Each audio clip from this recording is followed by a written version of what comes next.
Мінекей ортасы барлығы піскен. Осындай болып әдемі болып піседі. Назарларыңызға рахмет, астарыңыз дәмді болсын.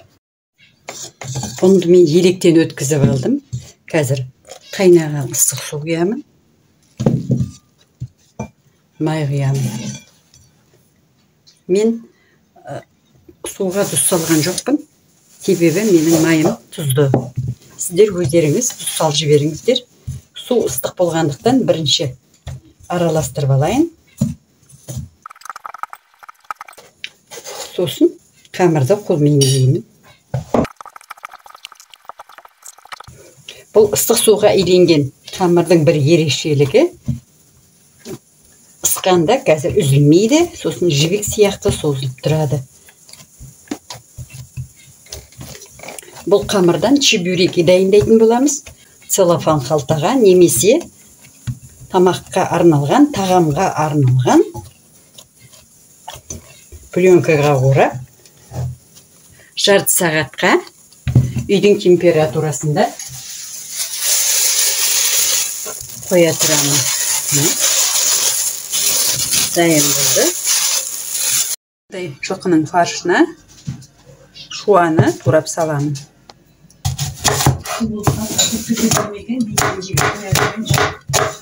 Шуаны тураймын.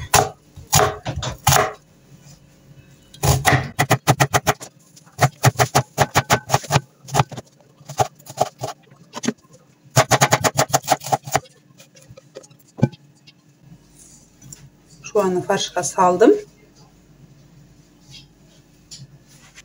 Тұз салам. Бұрыш салам, қара бұрыш, қызыл бұрыш салам. Енді барлығын жақсылап араластырамыз. Салмасын екі түрлі вариантта жасауға болады. Бірінші вариант тең-бе-тең. Мысалы, менікі қазір 350 грамм фарш пен 350 грамм шуа. Осылай тең-бе-тең қосуға болады. Етімізге көкөніс араласқандықтан етіміз сіңімді болады. Ал екінші вариант 500 грамм етке бір жуа қосуға болады. Жуаны көп қоссақ, етіңіміз әрі жеңіл, нәрлі болады. Чебурекімізді шығарамыз целлофан пакетімізден.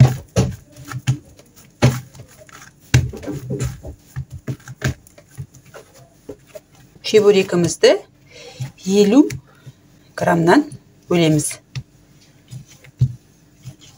Әрқайсысын және өлшеп аламыз.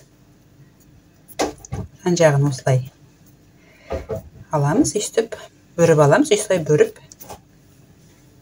Менікі 50 грамм болды. 50 грамм. Барлығын осылай 50 грамм етіп бөліп аламыз. Желденбеу үшін осылай целлофан пакетімізге орналастырамыз.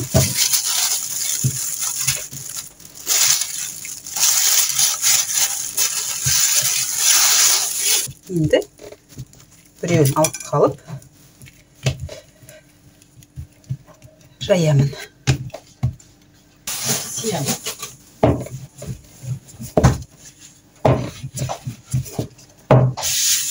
Ұнымызды себелеп алып, жайлап, осылай ысамыз.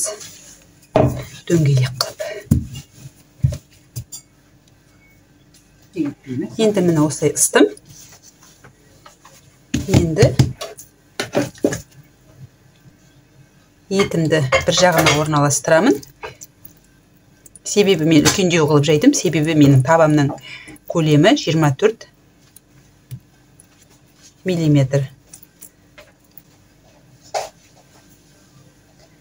Шетіне жеткізбей осылай жаямыз. Енді бұлай жабамыз.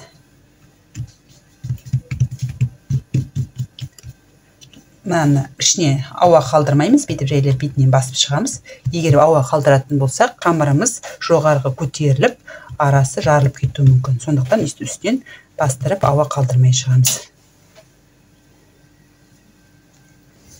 Жан жағын бұрынғы өзіміздің рецепт бойынша.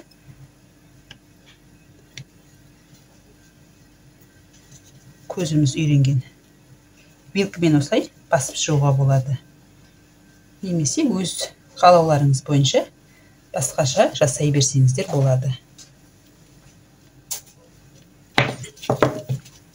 Үстіп басып шықтым. Және де мынандай тарелкамен үстіп жан-жағын әдемілеп қиып шықсаңыздар болады.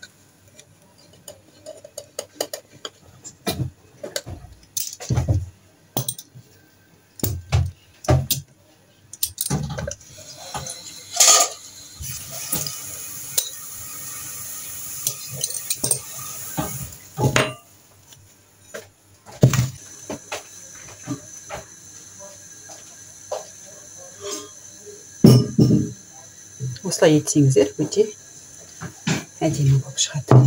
Мінекей чебуректерімді жасап болдым. Енді пісіремін. Енді табамызға қуырамыз.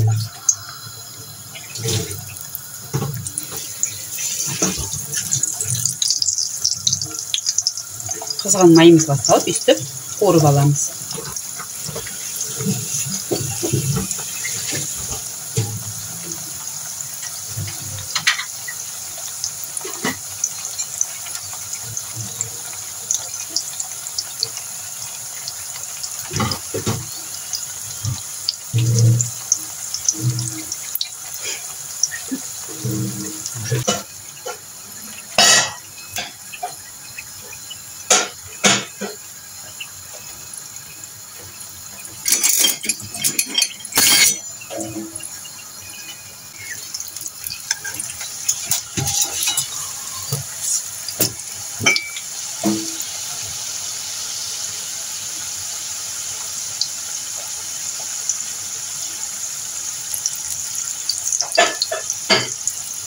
Осылай екі жағын аудартып, отырып пісіре аламыз.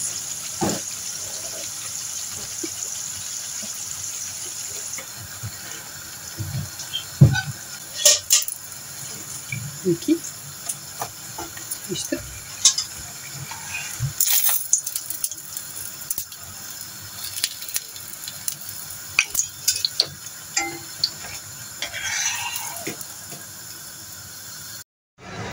Артық майын үстіп қағаз орамалмен сорғызып аламыз.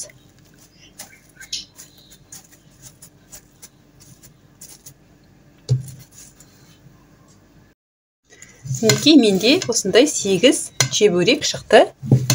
Мінекей ешқандай уксусын қолданбай-ақ осындай чебуректі пісірдім. Өте дәмді. Қазір көрсетемін.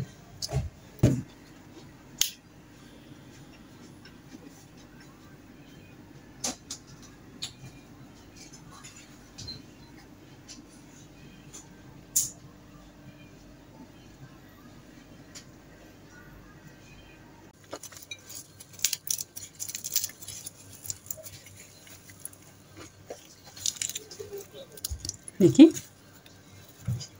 Ортасы барлығы піскен. Осындай болып, әдемі болып піседі. Назарларыңызға рахмет, астарыңыз дәмді болсын.